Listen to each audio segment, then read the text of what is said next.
Hello, this is Business Solutions. My name is Efua Tieku. 92% of companies registered in Ghana are small and medium-scale enterprises. They provide about 85% of manufacturing employment and also contribute about 70% to Ghana's GDP, that's gross domestic product. Interesting statistics there, but not all is rosy. They are faced with a number of challenges, chief of which is access to finance. But I dare say that what is actually at the core of their problem is access to skills. Today we are talking about how they can improve on that for their development. We have in the studio Habiba Sumani, who is the Director for Women Entrepreneurship Development under the National Board for Small-Scale Industries. You're welcome, Habiba. Thank you very much, Efua. So some successful entrepreneurs actually say that the money is not the problem, but it's actually the knowledge of where and how to access it. Is that true? Efua, I agree with you perfectly. In Ghana, when we talk about micro-entrepreneurs, we mean having number of employees between 1 and 5, and then your assets, excluding fixed assets, excluding the plant and then the buildings and the land. It should all sum up to 10,000, no less than 10,000 US dollars.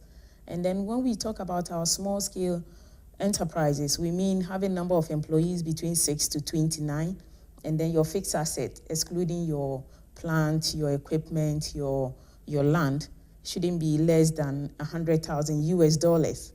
Majority of our MSMEs, which is micro, small, and medium enterprises, are in the micro sector, and most of them tend to be agro-based. How big is the problem, this access to skills? The most lacking, unfortunately, of all these skills, oftentimes is the business management skill.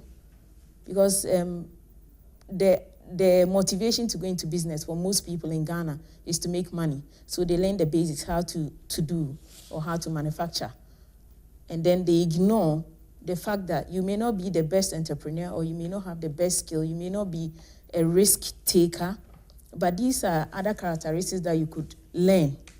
We oftentimes, the entrepreneur or the business person forgets to learn these skills. What options are available to SMEs or small businesses when it comes to developing these skills?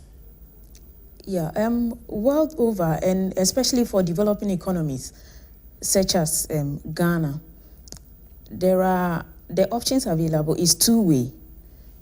You have either private, we call them BDS providers, business development service providers, coming in to provide tailored services to equip entrepreneurs with skills, or government coming in to provide the skills directly and to targeted areas. If I want to set up a business and I approach NBSSI, what do you do for me?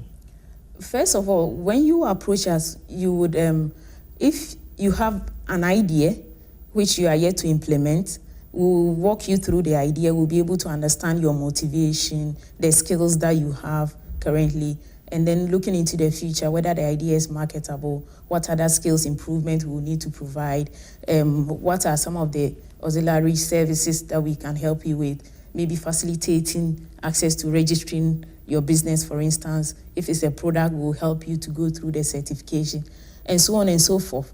But after all this, we would then also take you through needs assessment to be able to assess your needs over the long term, know what kind of trainings we'll provide to you as an entrepreneur. And then if you needed finance to start off, we also have credit lines that we give. But for this one, we normally it goes through stringent criteria to be able to assess such funding. Okay, so what sort of business management skills do you provide for these entrepreneurs? The basics of all will be, when you come in, the records keeping, because it's the core or the crust of every business. If you walk into whether you are seeking finance, whether you are seeking to partner other organizations, whether you are seeking to subcontract to big companies, oftentimes they require some records. If you're able to even prove that you have certain number of customers working daily, you have stock of so much. on a monthly basis if you're into manufacturing. This is the quantity of stock that you would need, and then this is the quantity of output you provide on a monthly basis. These are simple records that every entrepreneur should be able to keep. You are talking about how to manage your personnel. You are talking about how to manage customers, knowing about the regulation surrounding an industry, for instance.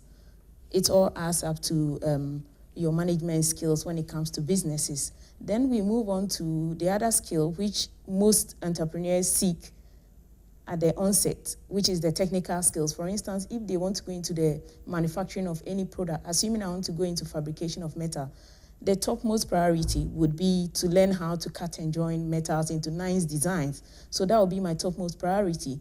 But having known how to cut and join and make nice designs, you need to be able to know what the market is like out there.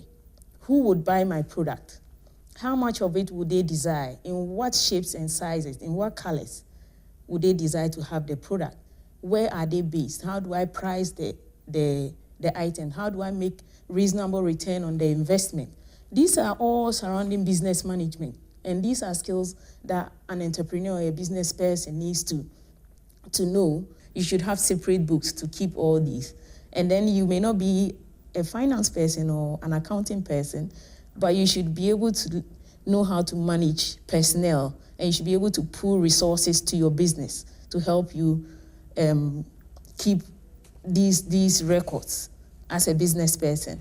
Finally, as a board, as NBSSI, what is your success story in terms of helping small businesses in their skills development? What has been your success story? For us as an organization... If you do have.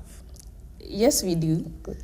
Yeah, for us as an organization, currently we operate in 124 districts across the country through our business advisory centers located in these districts. And on a yearly basis, each of these districts will come out with training programs based on the needs of the SMEs they've identified in the district.